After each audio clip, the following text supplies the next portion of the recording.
Bem-vindos à nossa análise de hoje. A gente está com um material aqui, olha, denso e fascinante. Memories of Absence, do Omar Bon. É um livro que investiga como os muçulmanos lá no Marrocos, sabe? Principalmente em lugares mais remotos, tipo Aca, no Saara, como eles lembram dos antigos vizinhos judeus. Exato. E a fonte é, assim, uma etnografia histórica super detalhada, né? Cheia de entrevistas, relatos de viagem, documentos antigos. É um trabalho bem profundo. E a nossa missão aqui é meio que desvendar essa memória, que é bem complexa.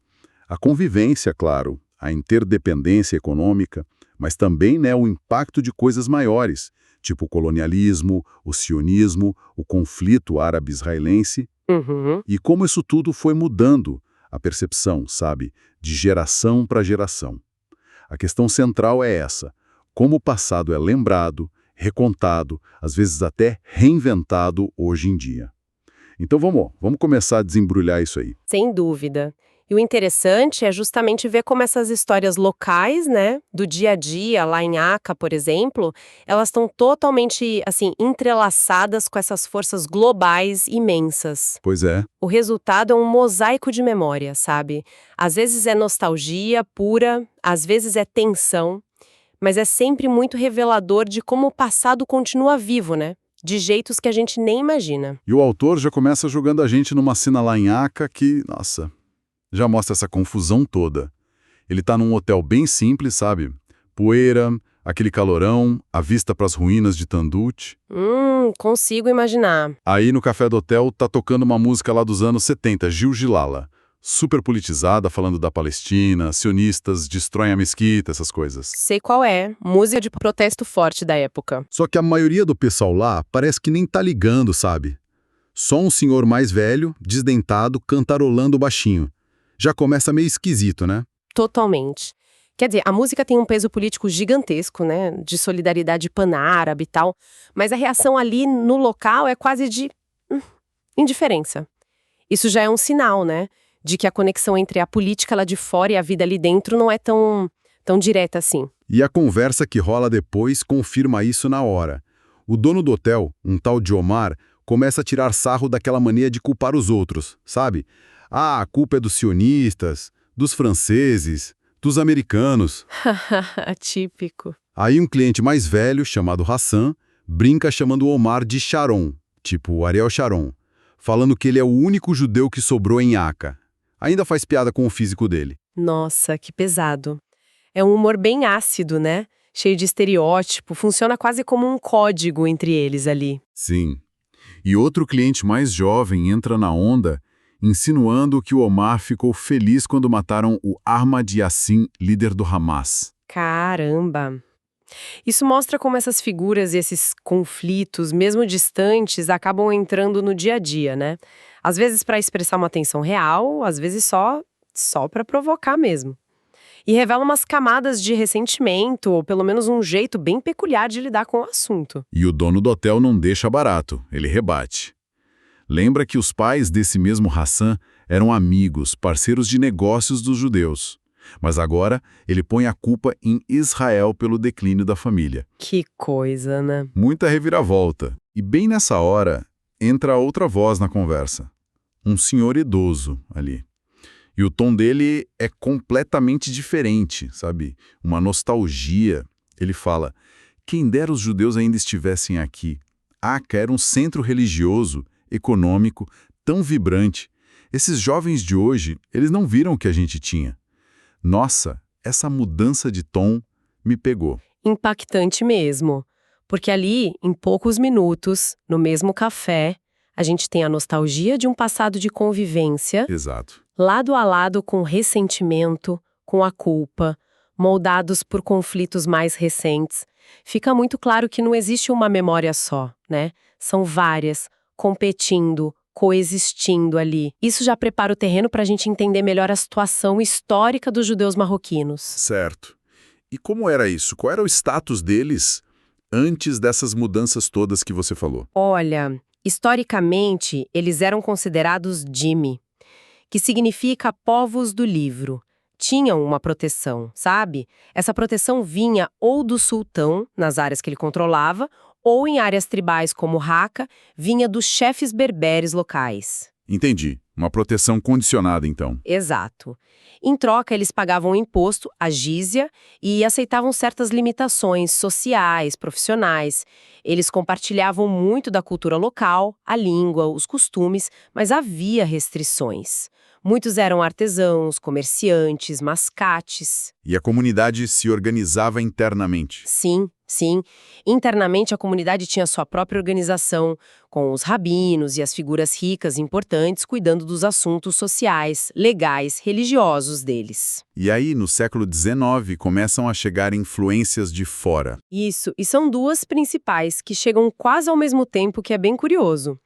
Lá por 1862, mais ou menos, a Aliança Israélite Universelle, a AIU, que era uma organização judaica francesa, começa a abrir escolas modernas. A famosa aliança. Essa mesma. Primeiro no litoral, depois foram para o interior. E isso deu para muitos judeus acesso a uma educação mais secular, ao francês, sabe? Abriu um mundo mais amplo. E quase junto com isso, o sionismo político começa a ganhar força também. Ao mesmo tempo. Sim, quase ao mesmo tempo. Oferecendo uma visão de futuro diferente, né? Ligada à ideia de um Estado judeu. Então você tem essas duas forças modernizadoras chegando juntas, meio que puxando a comunidade para direções que podiam ser até diferentes. Falando nessas visões de fora, o livro traz umas histórias de viajantes europeus que, nossa, revelam muito sobre as narrativas que se criavam, né? Tipo a daquele Pierre Van Passen. Pois é, esse é um caso interessante. Um jornalista holandês-americano pró-sionista que lá por 1928 descreveu Raqqa como tendo uma comunidade judaica florescente e tranquila. Uma imagem bem idílica. Só que a história dele parece meio furada, né? Parece que sim, ele baseou a história num suposto cônsul francês que teria pousado de avião lá, mas os registros não confirmam nem o cônsul, nem o pouso.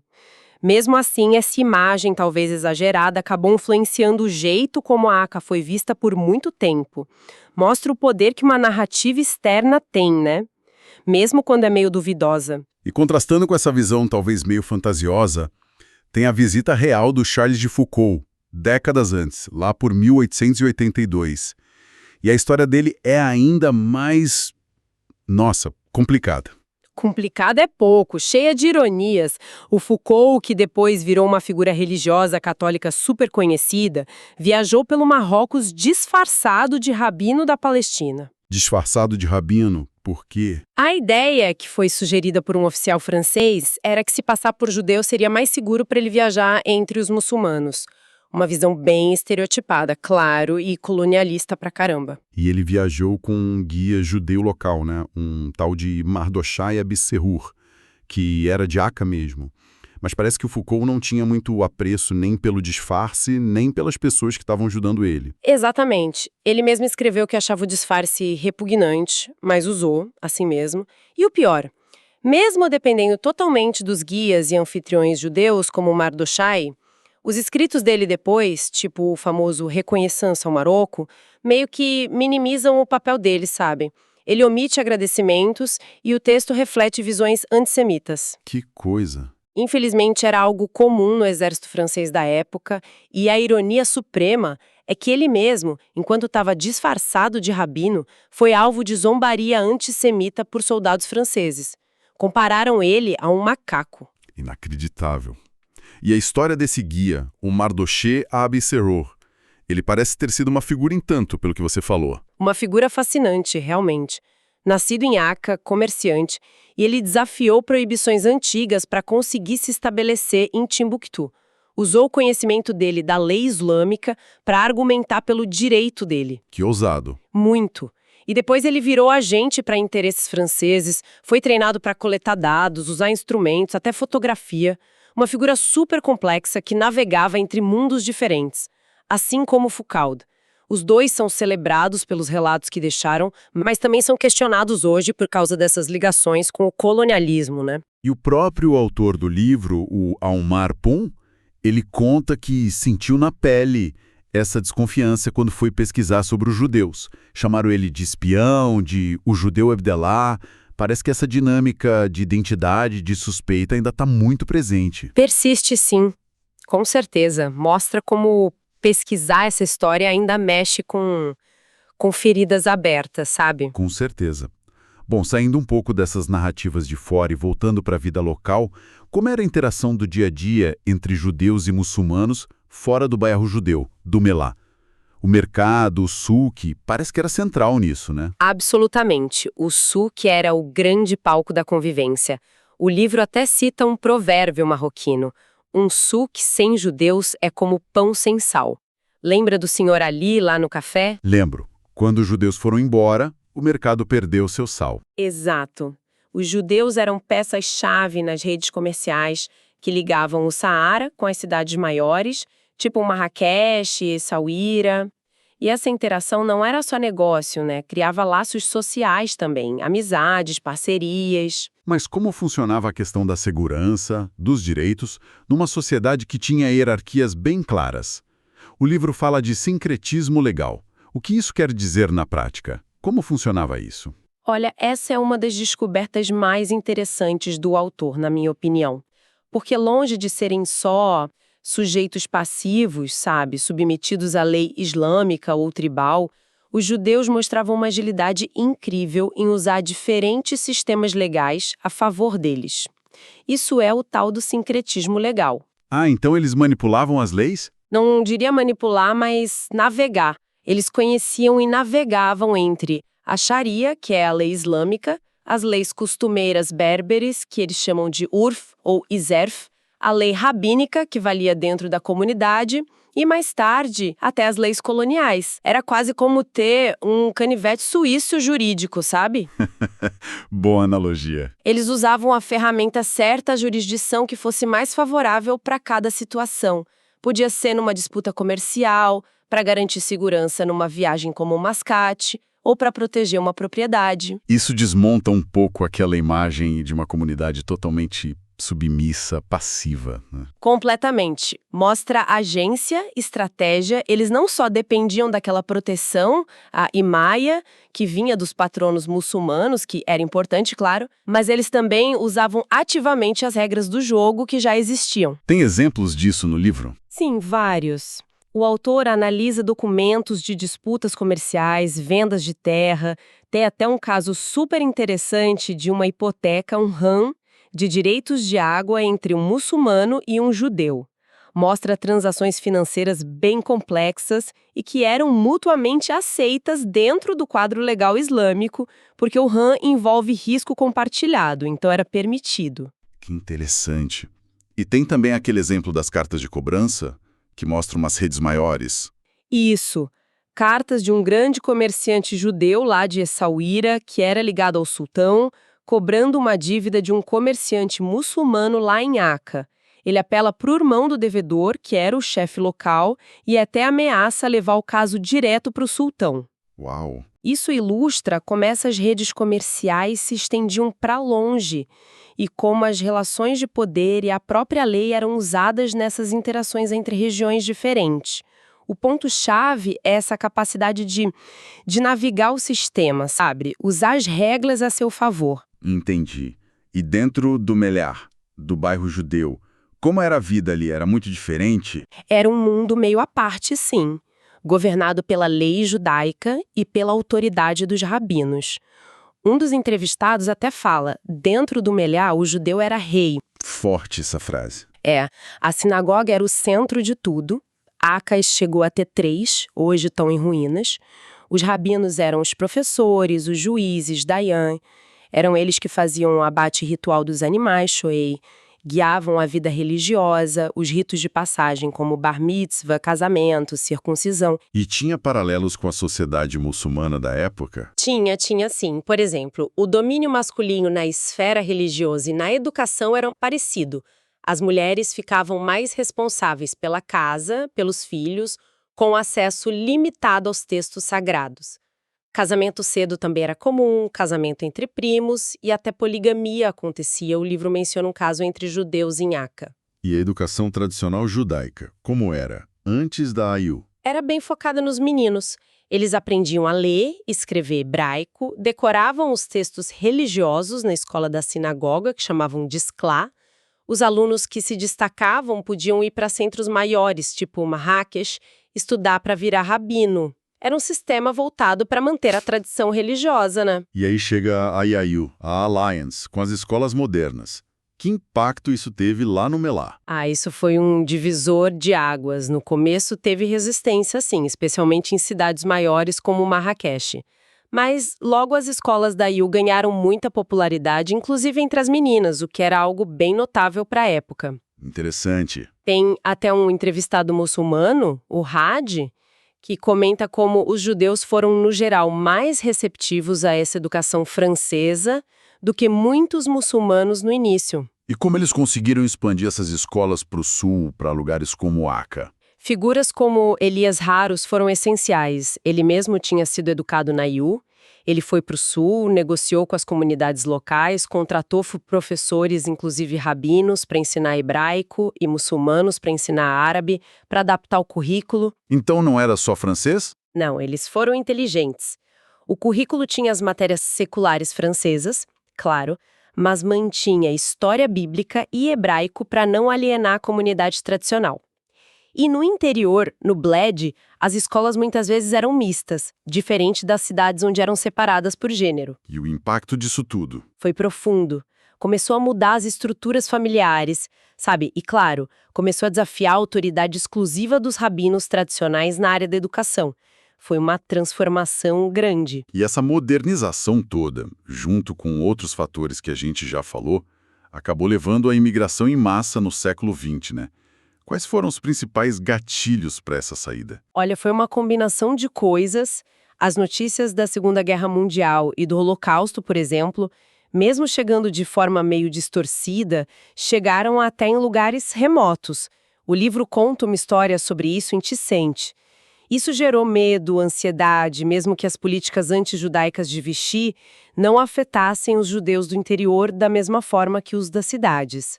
Além do medo, tinha a questão religiosa, imagino. Com certeza. Havia aquela conexão religiosa profunda, histórica, com a Terra Santa, com a Palestina, Eretz Israel. Um rabino de Aca até disse para o Atílio Gáudio que eles se viam como descendentes da tribo de Efraim, que Aca era tipo uma pequena Jerusalém, mas que a Terra Prometida mesmo era lá na Palestina. E o sionismo se conectou com isso. Sim, foi aí que o sionismo político encontrou um terreno fértil no Sul. Ele foi eficaz porque soube usar essa linguagem religiosa, essa narrativa messiânica de retorno, alia, que já existia. Não era só um projeto político moderno para eles, ressoava com esperanças antigas. Claro que é importante a gente distinguir o sionismo moderno do messianismo tradicional, mas a conexão foi feita. E enquanto isso acontecia, o nacionalismo marroquino, que estava surgindo para lutar contra o colonialismo, parece que teve dificuldade em abraçar os judeus nessa nova nação, né? Essa é uma crítica forte que aparece no livro, sim. Algumas pessoas entrevistadas, como o Ibrahim, aquele dono do museu em Aca, sentem que o movimento pela independência, apesar das contribuições que os judeus deram, forneceram caminhões, suprimentos para a luta anticolonial, não conseguiu criar um espaço onde eles se sentissem totalmente parte do novo Marrocos. E depois da independência? Aí veio uma certa ambiguidade. Por um lado, o rei Mohammed V foi muito importante, protegeu os judeus, garantiu cidadania plena para eles, acabou com o status de dhimmi, mas por outro lado, tinha a pressão do pan-arabismo, do Nasser no Egito e principalmente o conflito árabe-israelense, que foi ficando cada vez mais central. Isso criou um clima de suspeita, de desconfiança. Ficou muito difícil separar judeu de sionista ou israelense no imaginário popular ali. E essa dificuldade, essa confusão se reflete de um jeito brutal nas diferenças de memória entre as gerações que o autor encontra hoje em Aca, né? De forma gritante.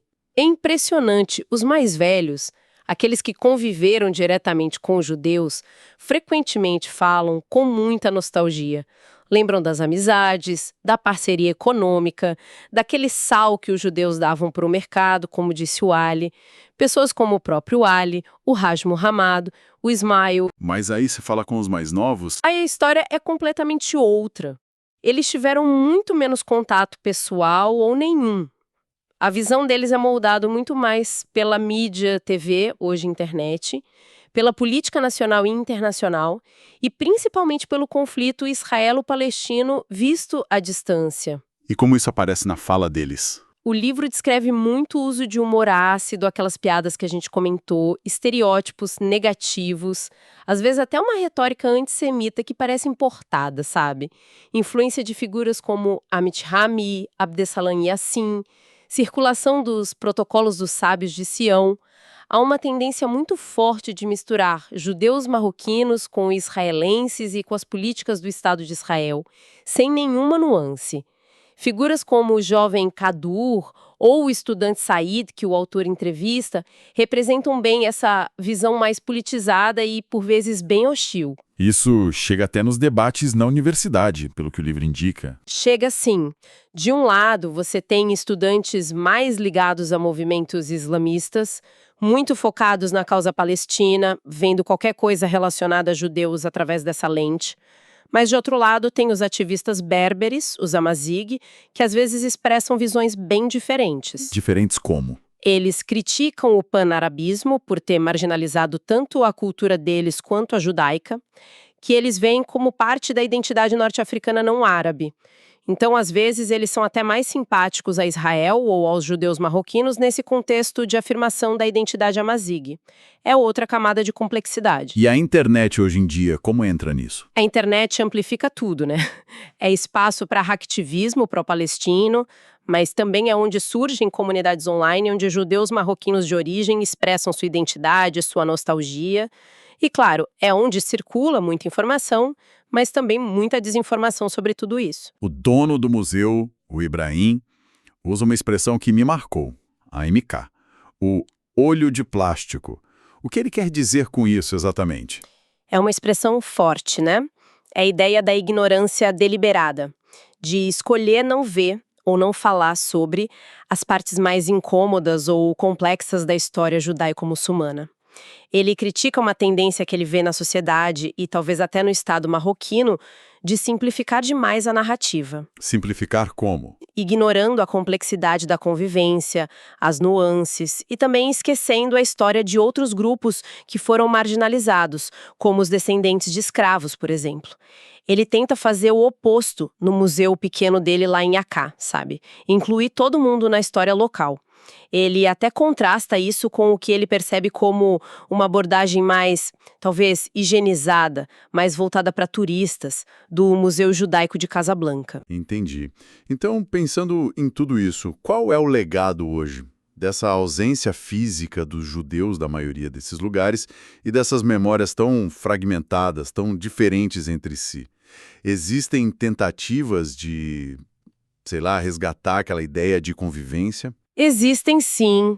Essa ausência física deixou as ruínas, que são visíveis, mas deixou também essas memórias contestadas, um vazio que cada geração preenche de um jeito.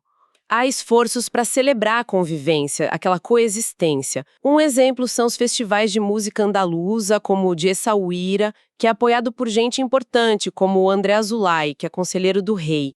Esses festivais evocam aquela imagem da Espanha medieval, né? Mas será que esses eventos funcionam? Vão além do palco? Essa é a grande questão, né? Será que eles conseguem ir além de ser uma performance bonita para a elite, para os turistas? Será que eles conseguem realmente mudar as percepções lá na base, aquelas que a gente viu no café, moldadas pela política recente, pelas piadas, pelos estereótipos? Ou são só aqueles momentos temporários de harmonia que o antropólogo Victor Turner chamava de comunitas, que acontecem fora da estrutura normal do dia a dia, mas depois tudo volta ao que era antes? É difícil dizer. E o Estado marroquino, oficialmente, como ele se posiciona nisso tudo? É uma posição meio ambivalente, eu diria. Para fora, internacionalmente, o Marrocos promove muito essa imagem de tolerância histórica, de proteção aos judeus que ainda vivem lá e, de fato, protege. mas internamente o discurso público ainda é muito sensível, muito influenciado pelo conflito israelo-palestino. Isso acaba limitando um diálogo mais aberto, mais crítico sobre o passado e o presente dessas relações complexas. Ok, então, para a gente ir amarrando, o que a gente tira de tudo isso? Essa exploração das memórias lá em Aca, através do livro do Bon, mostra de um jeito muito claro que não tem uma história única, né? Tem a nostalgia dos mais velhos por uma convivência que foi real, sim, cheia de interdependência econômica, social, apesar das hierarquias todas. Uhum. Tanto para idealizar quanto para demonizar. Tem um impacto enorme da educação moderna, das forças globais como o sionismo que mudaram tudo. E talvez o mais forte hoje tem esse abismo geracional gigantesco, É o ponto crucial, eu acho. onde os mais jovens que não tiveram a experiência direta acabam formando as opiniões deles sobre o judeu a partir de um conflito que está lá longe e de estereótipos que circulam livremente na internet, na TV, nas conversas. Exatamente.